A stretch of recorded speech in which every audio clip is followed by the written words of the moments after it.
Welcome to my channel Shanthi சண்டல் vlogs. Please வீடியோவை skip பண்ணாமல் ஃபுல்லாக பாருங்கள். நிறைய டிப்ஸ் சொல்லியிருக்கேன். அதோட என்னுடைய சேனல் சாந்தி சண்டல் விலாக்ஸை புதுசாக பார்க்குறீங்க அப்படின்னா சப்ஸ்கிரைப் பண்ணிவிட்டு பாருங்கள். உங்கள் ஃப்ரெண்ட்ஸ் அண்ட் ரிலேட்டிவ்ஸ்க்கு நிறைய ஷேர் பண்ணுங்கள். ஃபுல்லாக வீடியோவை ஸ்கிப் பண்ணாமல் ஃபுல்லாக பாருங்கள். அதோட லைக் பண்ணுங்கள், கமெண்ட் பண்ணுங்கள், நிறைய ஷேர் பண்ணுங்கள். Please support my channel Shanthi சண்டல் விலாக்ஸ். இன்றைக்கி சூப்பரான வாயில் வச்சோன்னே கரையக்கூடிய ஒரு நெய் மைசூர் பாகு. நெய் இல்லாமல், நெய் யூஸ் பண்ணாமல் பண்ணக்கூடிய மைசூர் பாகு. அதிகமான நெய் தேவையே படாதுங்க. 2 ஸ்பூன் நெய்யில் அழகாக சூப்பரான மைசூர் பாகு எப்படி பண்ணலாம் அப்படிங்கிறது பார்க்கலாம். நான் 1 கப் அளவுக்கு கடலை மாவு எடுத்திருக்கேன். அதை நல்லா சலிச்சுக்கலாம். கட்டிகள் இல்லாமல் நல்லா சலித்து எடுத்துக்கலாம். நான் சொல்கிற மெஷர்மெண்ட்டு பார்த்துக்கோங்க. 1 கப் கடலை மாவு எடுத்திருக்கேன். அதுக்கு 1/2 கப் அளவுக்கு காய்ச்சி ஆற வச்ச பால் சேர்த்துக்கிறேன். கொஞ்சம் கொஞ்சமாக சேர்த்து அந்த கடலை மாவை மிக்ஸ் பண்ணலாம்.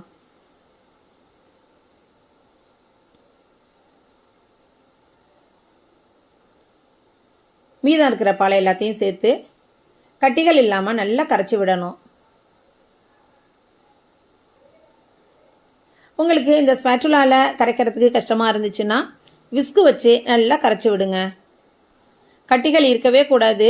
நல்ல ஸ்மூத்தான பேஸ்ட்டாக இருக்கணும்.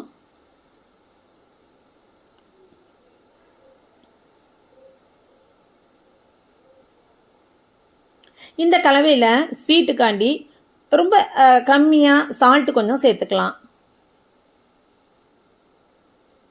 நல்லா கரைச்சி விடுங்க. கட்டிகள் அறவே இருக்கக்கூடாதுங்க. நீங்கள் விஸ்கு வச்சு கரைச்சி விட்டீங்கன்னா கட்டிகள் அறவே விழாது.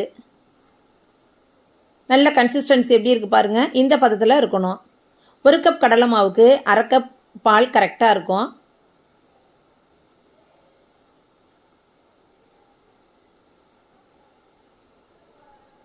இப்போ ஓரத்தையெல்லாம் நல்லா வழித்து விட்டுடலாம்.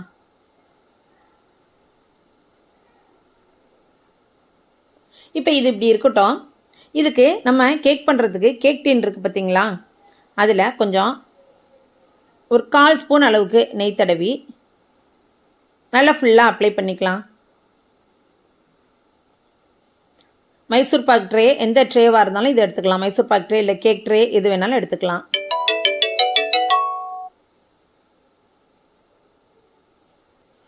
நல்லா ஃபுல்லாக அப்ளை பண்ணி விட்டுருங்க.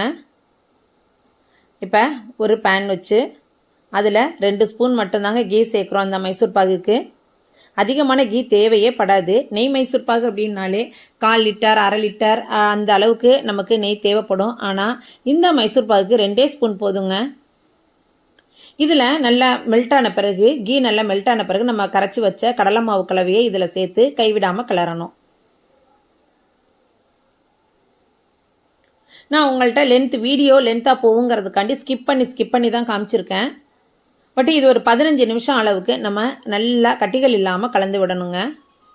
ஏன்னா இந்த மாவு இதிலையே வேகணும். அப்படியே நல்லா கிளறுங்க.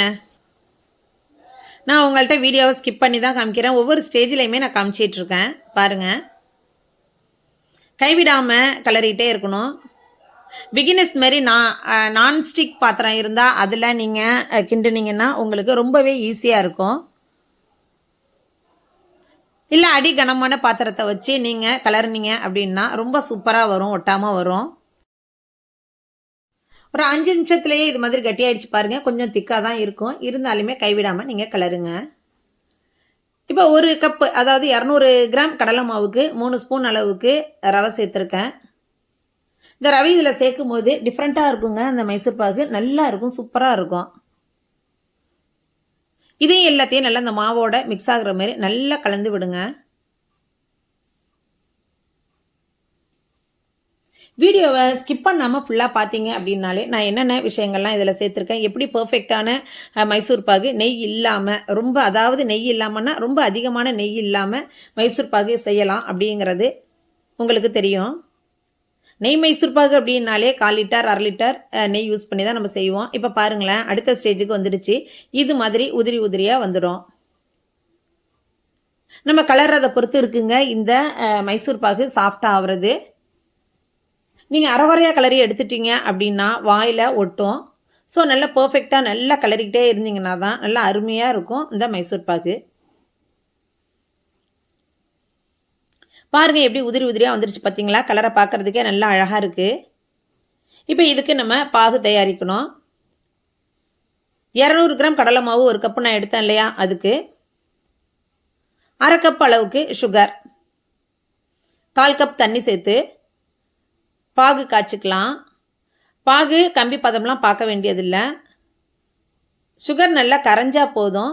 ஒரு பிசுபிசுப்பு தன்மை வந்தால் போதுங்க.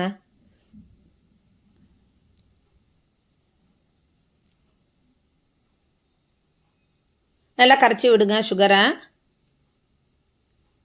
இதில் 1 ஸ்பூன் அளவுக்கு ஏலக்காய் பொடி சேர்த்துக்கலாம்.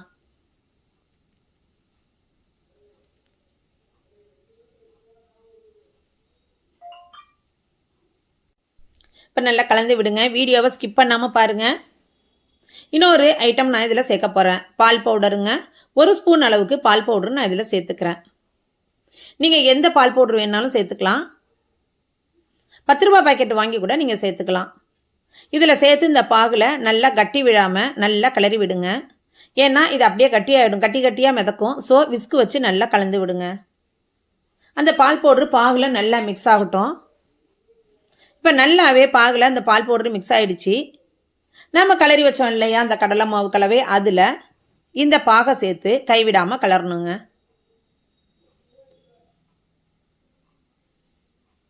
இந்த உதிரி கட்டியெல்லாம் இருக்குது பார்த்தீங்களா, நம்ம கலர்றதை பொறுத்து இருக்குது. அந்த கட்டிகள் எல்லாமே உடஞ்சி நல்லா ஸ்மூத் அண்ட் சாஃப்டாக வரும். நல்லா சில்கியாக பார்க்கவே நம்ம கலரை ரொம்பவே ஆசையாக இருக்கும். இதை கலரும் போதே நமக்கு இன்னும் கலரிகிட்டே இருக்கணும் அப்படிங்கிற மாதிரி இருக்கும். அவ்வளோ ஒரு அழகாக வந்துடுங்க இது. ஏன்னா அந்தளவுக்கு நம்ம இதுக்கு முன்னாடியே நம்ம கடலை மாவை கலரி வச்சுருக்கோம் இல்லையா, நல்லா வறுத்து வச்சதுனால நல்லா சாஃப்டாகிடும் இது. வயசானவங்களாம் ரொம்பவே விரும்பி சாப்பிடுவாங்கங்க. ஏன்னா வாயில் போட்ட உடனே அப்படியே கரையும். நெய்யும் அதிகமாக நம்ம சேர்க்கலையா, ஈஸியான அதாவது ரொம்ப கம்மியான செலவுலையே நமக்கு இந்த மைசூர் பாக் செஞ்சிடலாம். கடலை மாவு கம்மியான ரேட்டு தான் விற்கிது. ஸோ சுகரு அவ்வளோதாங்க, வேறு எதுவும் நமக்கு அதிகமான பொருட்கள் நம்ம சேர்க்கலை. நட்ஸு மட்டும் கொஞ்சம் பொடி பண்ணி அந்த மைசூர் பாக் ட்ரேயில் போட்டிருக்கேன், அவ்வளவுதான். பாருங்கள், பாதாம், பிஸ்தா, முந்திரி 3 பொடியாக கட் பண்ணி சேர்த்துருக்கேன். நிறைய முந்திரி கூட நான் சேர்க்கலை இந்த மைசூர் பாகுக்கு. அது டெக்கரேஷனுக்காக அந்த நட்ஸு நான் போட்டிருக்கேன். பாருங்களேன், கலரை எப்படி அடியில் ஒட்டாமல் எவ்வளோ அழகாக வழுக்குன்னு வருது பாருங்களேன். கண்டிப்பாக உங்களுக்கு இந்த டிஷ்ஷு ரொம்பவே பிடிக்குங்க. இந்த ரெசிபி ரொம்ப பிடிக்கும். குழந்தைங்க ரொம்பவே விரும்பி சாப்பிடுவாங்க. நம்ம கிளறது தாங்க இதில், வேறு ஒன்றும் பெரிய வேலையே கிடையாது. இந்த கடலை மாவை நம்ம கிளறணும். ஏன்னா அந்த பச்சை வாசனையெல்லாம் போயிடும். முன்னாடியே நம்ம கிளறும் போதே பச்சை வாசனையெல்லாம் போயிடும். நம்ம எந்த அளவுக்கு இந்த கடலை மாவை கிளறோமோ அந்த அளவுக்கு வாயில் ஒட்டாமல் அருமையாக ஸ்மூத்தாக அவ்வளோ அழகாக சூப்பராக இருக்குங்க இந்த மைசூர் பாகு.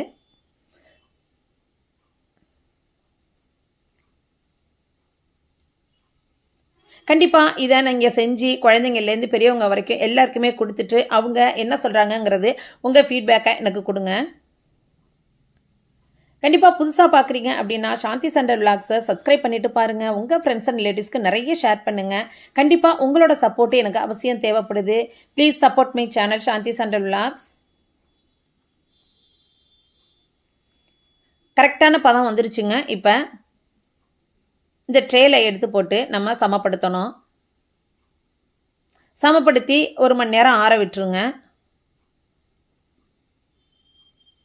இப்போ எடுத்தீங்க அப்படின்னாலே சூப்பரான நெய் அதிகம் தேவைப்படாத மைசூர் பாக் ரெடி ஆயிடுச்சு.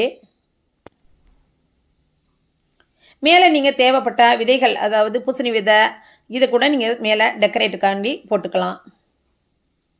பாருங்கள் எவ்வளோ பர்ஃபெக்டான, எவ்வளோ அழகாக இருக்குது பாருங்கள். பார்க்குறதுக்கே ரொம்பவே அழகாக இருக்குது.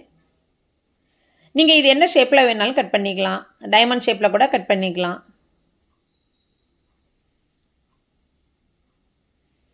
செம சூப்பரான, அதிகமாக நெய் தேவைப்படாத நெய் மைசூர் பாகு. கண்டிப்பாக நாளைக்கு கார்த்திகை, புதுசாக இது மாதிரி ரெசிபி வச்சு நம்ம முருகனுக்கு வழிபடலாம்.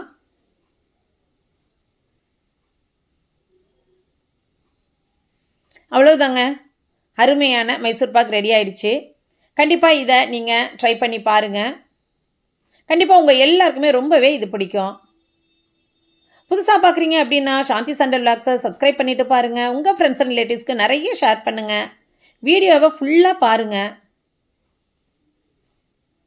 பெல் பட்டனை கிளிக் பண்ணி ஆளுங்கிற ஆப்ஷனை கொடுங்க. அப்போ தான் நான் போடுற வீடியோஸ் எல்லாமே நோட்டிஃபிகேஷனில் உங்களுக்கு வரும். இதே மாதிரி இன்ட்ரெஸ்டிங்கான வீடியோட நாளைக்கு பார்க்கலாம்.